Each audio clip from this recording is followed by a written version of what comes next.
Sorry, Kim, I've got nothing against you, my friend. But when she tried to laugh, it was honestly scary. She just laughs like this. Ha, ha. I have to ask it as a social history, but it's like obvious. I'm like, you look 80, but you are 50. Normalised to look like a doll, to look literally 10 years old forever. Whatever. I don't know. I wish we would just give up on this, like, I want to look like a baby forever. Kind of scary. Anyway, this muscle here, forehead muscle that goes. If you had no skin, dead. You'd be deado. Dead. You were just constantly leaking fluid, like litres, and you would just dehydrate because your skin is like keeping it all in. Also, it'd be really fucking painful. Like, you wouldn't want to live with no skin. I don't think it would be painful. Wow, what a thought. That's my weird thought for the day. Also, like, skin holds stuff in. You know, if you had a hernia, oh, my bowel's on the floor. Oh dear. Goodbye, organ. Do I think I'm attractive? I don't think I'm unattractive. Other people have enhanced themselves, so now I feel normal. Have I considered Botox? Yeah, of course I have. I feel like who hasn't? Cosmetic Botox, not, other Botox. And we'll get into that in a minute. But being a doctor, I can see the negative and the positive implications, issues in injecting yourself with a neurotoxin. So yes, I've considered it. I'm not ruling it out in the future, but I am today going to discuss the positives, negatives of Botox and how we can get the same sort of appearance or outcome without using Botox, because I feel like, aren't we just absolutely shedding our bank accounts for these injections that don't last forever and actually have negative impacts on how we look in the long term? And I feel like that's not necessarily known about as much as it should be. So that is what we're talking about today. Cool. Hi guys, welcome back to my podcast. I'm Dawn, I'm a doctor, and I discuss all things positive and happiness and wellness stuff, and I'm currently going through a bit of a phase of reviewing current healthcare trends, and I'm kind of loving it. So the other day we did caffeine. It's not really a trend, but everyone drinks caffeine, don't they? And today we're doing Botox, and I kind of want to do fillers as well, because fillers scare me a lot. Have I thought about them? Yes, because everyone's got these absolute doll lips, right? I'm going to call them doll, D-O-L-L, doll lips. It sounds like I'm saying dull lips. Doll. The more I say it, the weirder it sounds. Everyone's got these doll lips, and as someone who puts himself on the internet, I'm feeling a little bit like, I don't want to say FOMO, but I am feeling a little bit like, oh, I don't look like the rest of them. And it's like, well, attractiveness is thought to be a positive thing. And do I think I'm unattractive? Well, that was a confusing question. No. Do I think I'm attractive? I don't think I'm unattractive. But I'm also like, I recognize that other people have enhanced themselves, so now I feel normal. And maybe that's not a bad thing, but obviously I have considered it. I take pictures of myself, like most people do, but you get used to this normal, heavily pouty lip, and you're like, not that mine are small, but they just aren't big. Anyway, that's not what we're talking about today. We're talking about Botox. Let's talk about my wrinkles, all right? I don't have loads of wrinkles, I'm not going to lie. And that's not me showing off, but I am trying to keep them under control. My forehead is in particular one that is looking a little bit risky. And I have thought about it, but I've thought about it a lot, and I've thought about it, and I've thought about it, and I've thought, no. And I'm going to tell you for why today. So I want to talk quickly about the history of Botox, because it wasn't just like, oh, wham bam, thank you ma'am, we found it and we're going to inject it into our faces. It actually started when people were eating bad food or off food, and then they got this food poisoning basically, which caused, and back then I think it was the 1800s, we didn't really have great medical care, so probably a lot of people died.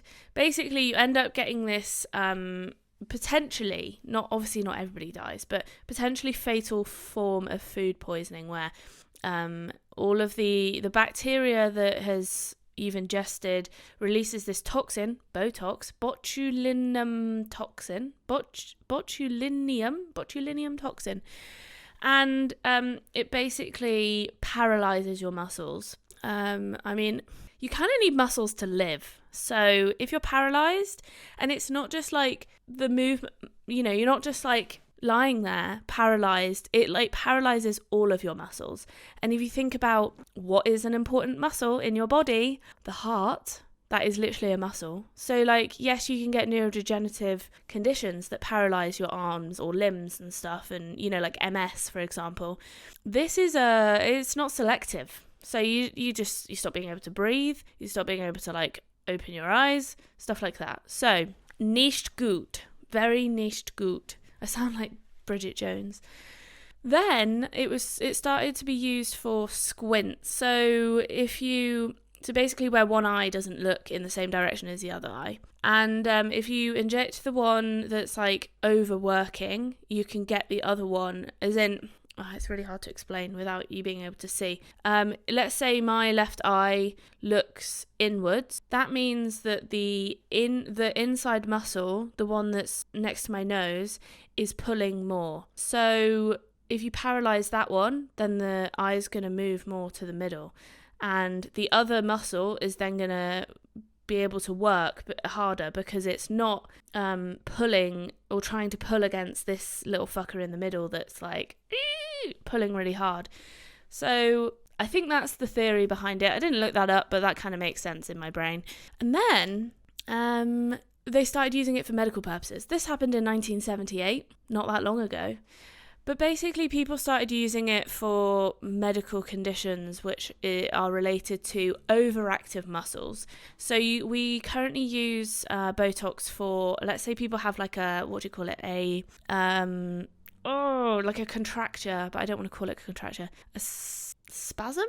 Anyway, tight muscles. You know when people are like with cerebral palsy or whatever, they have really tight muscles and they end up going into like, I don't want to call it spasm, but you know what I mean, contracture, where you might not know what I mean because I'm doing it on the film, but looking a bit weird.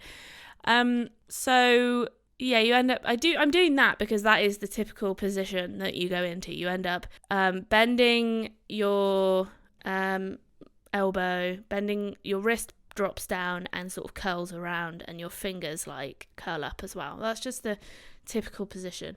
So if you then inject the bicep, which is contracting, then you can relax the muscle and you can then straighten your arm. Great. You can also get Botox injections in, some people have like jaw, like really tight jaws. Not like a lock jaw, but like a really tight jaw and it's like painful. You get like headaches, and you can also get it for headaches at the back of the neck or the front, because if your muscles are constantly tight, that's going to be painful. The other thing you can use it for is overactive bladder. I talked about that in my last episode. How topical. I've never had that, but because obviously then you can go into retention. That is one, like you can't wee basically, because your bladder doesn't contract. Not an issue I've ever had, my friends. But if you obviously inject something with a paralyzing neurotoxin, then it might not empty fully and you can get UTIs and stuff. But anyway, so then we started using it for cosmetic reasons, because we were like, if we stop using the muscles, then the contractions cause the wrinkling, right? So if we stop the contractions of the muscles in the face, then your forehead's going to stay still. The most common place is probably the forehead, and you're not going to get the forehead wrinkles. So I think there are some positives. You know, there are especially medical positives, the ones that I've just mentioned, but there are physical cosmetic positives as well. So Botox obviously offers like instant results. Like it's instant. You don't need to wait. You don't need to wait for any swelling to go down. You don't need to have massive surgery. It's reversible, and well, not reversible, but it reverses over time, usually 3 to 4 months, and it's like, I'm gone.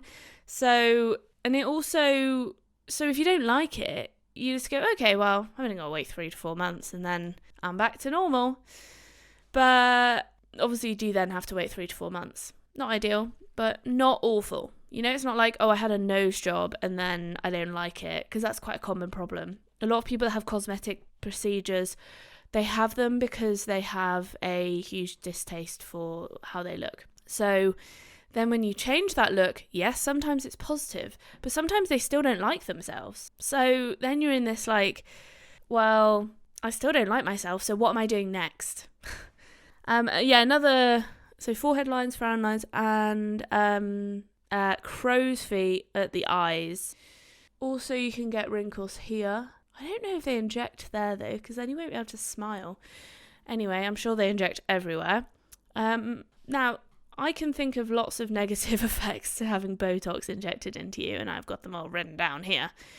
Let's just talk about the normal negative effects. So obviously Botox can go wrong. I wouldn't necessarily call that a usual side effect, because it can go wrong, but it's not common that it goes wrong, and I don't want to advocate for it, but like, it isn't common.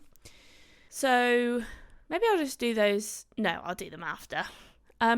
So I think probably, obviously, okay, no, let's do come on, just make a fucking decision, Dawn. I think to start with, it looks weird. Okay, I started watching Keeping Up with the Kardashians. I stopped watching it now because it was just fucking cyclical. I was like, this is so unnecessary, all this drama. And it's like obviously fake, right? I'm sorry, it's obvious. As someone who creates videos, I know that it's obvious because I can just see it. And also, I started to like hyper notice how frozen their faces were, and it looks so unnatural. In particular, Kim. Sorry, Kim, I've got nothing against you, my friend. But when she tried to laugh, it was honestly scary. I was like, she just laughs like this. Ha, ha.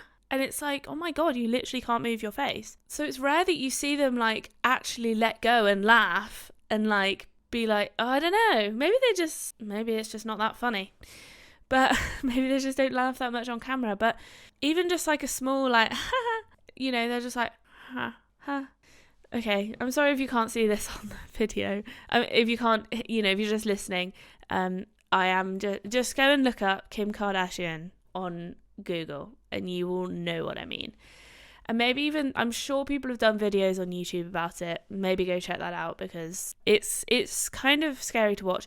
And also because I see so many humans, being a doctor, I see thousands of humans a year. Not just like walking down the street, but like just every day. You know, I talk to them. I see their facial expressions. And I read a lot from people's facial expressions. But when you watch the Kardashians, you're like, I can only really tell what you're thinking by what you're saying. Like, I don't actually know, you know, maybe body language, but your facial expression is difficult. Very, very difficult. And I don't want to like pick on them specifically, but everybody knows who they are. And I would say they are the lead people that you think of when you think of celebrity, influencer type thing who has a lot of cosmetic surgery. So that's the only reason why I'm picking on them. I'm sure there are plenty of other people, but I just don't watch like influencer-y stuff, and you know, I don't follow many like beauty influencers or anything like that. Nor do I go on Instagram and look at like Instagram models and stuff. So yeah, one of the main issues is the frozen look. I would also say social confusion. This is one I've made up myself, but I am fucking confused. I'm like, what are you thinking? I can't tell. You could be thinking, I'm about to go and murder 10 kittens, or you could be thinking, it's really nice to meet you. I really love your podcast. Who the fuck knows? And that's concerning. So obviously these side effects are temporary, but most people just get top-ups, especially people with lots of money, especially people whose appearance is important to their brand, to literally existing, because that is, their brand is basically beauty. Like that, they're like beauty standards. So yeah, you can also get blurry vision. I think that's a rare side effect though. Usually resolves. Allergic reactions. You can get allergic reactions from like almost anything. So there we go. Muscle weakness is obviously a temporary thing, but long term you get something called muscular atrophy. In particular, what's it called? This one, frontal. Is it just a frontalis muscle? Anyway, this muscle here, forehead muscle that goes, lifts your eyebrows up. Also, I'd like to point out, whenever I see somebody now, I know when they've had Botox. Like, I know. I feel like I look for it though. I don't know. But I can just tell, like, and I think I said, what's worse is when you can see it's worn off on the lower portion, but the top bit is still frozen. I don't know if that's intentional but like, that's I think worse, because it's like you're just getting forehead wrinkles here, and then it just makes it so much more obvious. So I also think if I start getting Botox, I would want it all the time, because I would get like kind of weird FOMO. I'd be like, well, I got it before, and now if I don't keep it up, then I'm going to get really wrinkly, so I don't want to stop it. So yeah, you can get something called, not just this muscle, but I'm talking about this one because it's the forehead muscle, because it's the most popular to paralyze. You can get atrophy, and what happens when you get atrophy is your eyelids end up drooping, because the muscle just won't hold, you need some kind of muscle tension to like hold up your face.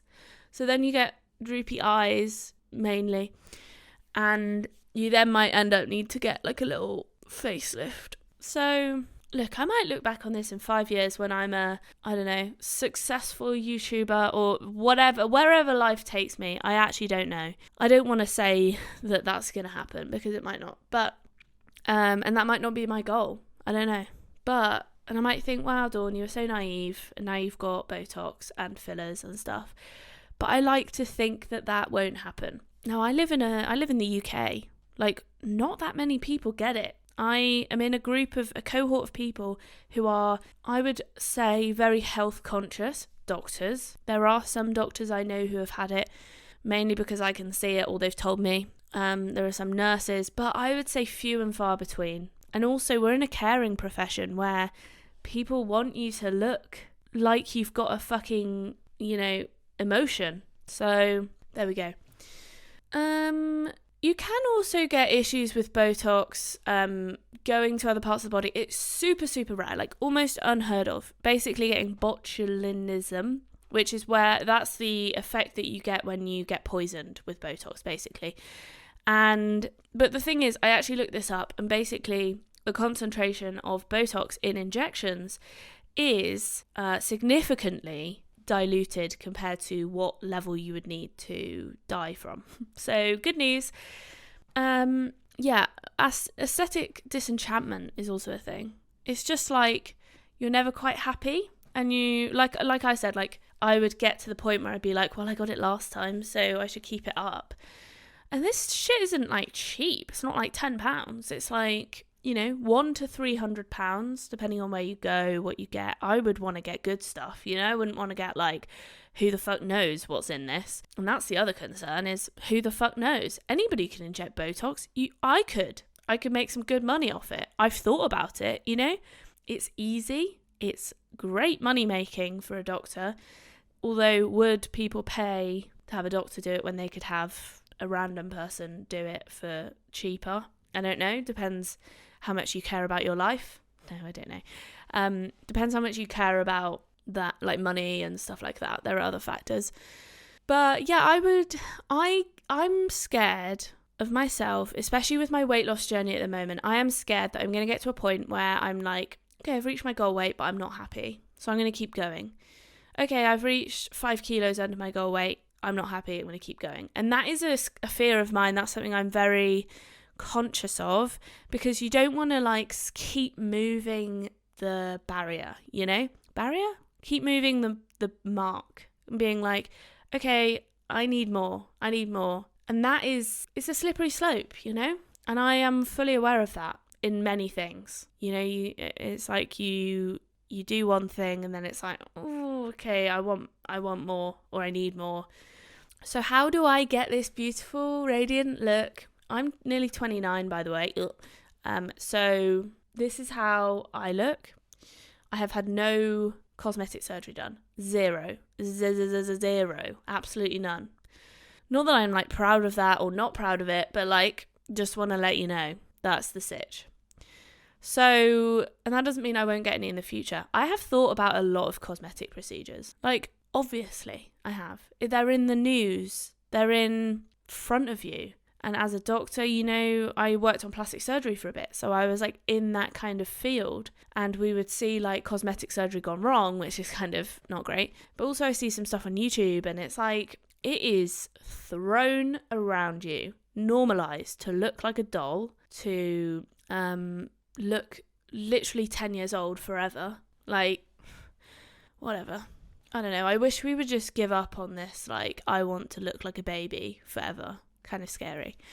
So, number 1, hydration. I think we forget that our skin is the largest, not even exaggerating, the largest organ in our body. Crazy. And it's also the one that surfaces, like, literally comes to the environment. Like, none of our other organs, major organs are organs we need to, like, literally live.